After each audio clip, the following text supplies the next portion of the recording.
In this video, we will demonstrate using dynamic compression to achieve a performant website front-end without the need for complex build steps or manual compression commands.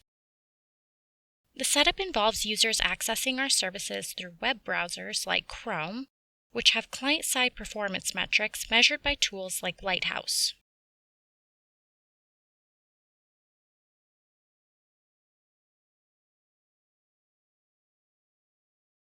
Users of your web app or website will interact with your network layers and servers that serve the front end.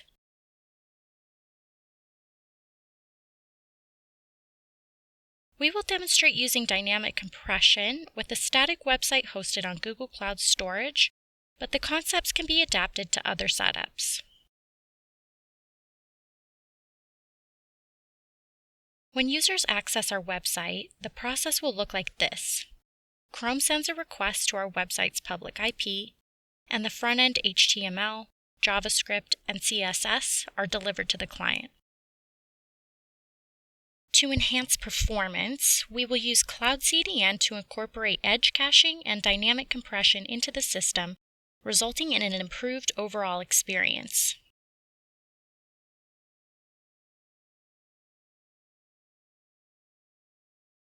Now, let's walk through the Google Cloud Console and some code to highlight this concept using an example website, hello.notomatic.io.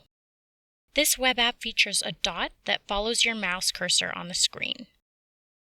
If you already have a website set up, you can use Chrome DevTools' Lighthouse feature to test performance.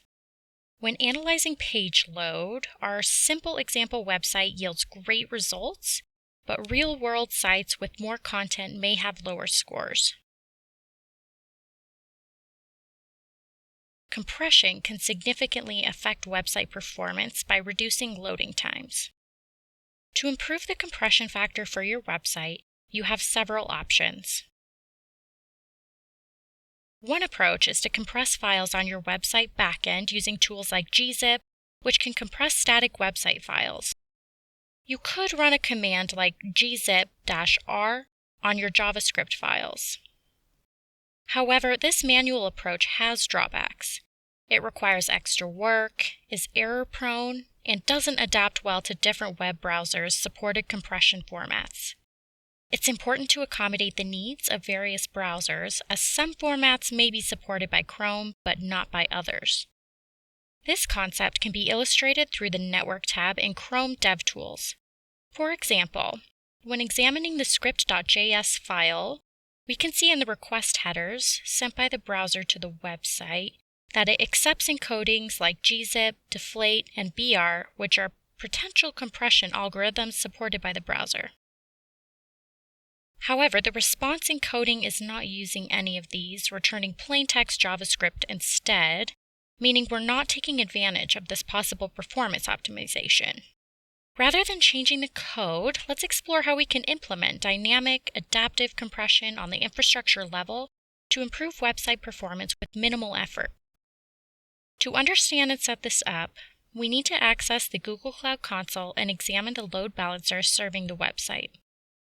By editing the load balancer and focusing on the backend bucket, we can work towards implementing dynamic compression. We have the option to enable Cloud CDN here, which is edge caching for static assets like JavaScript files.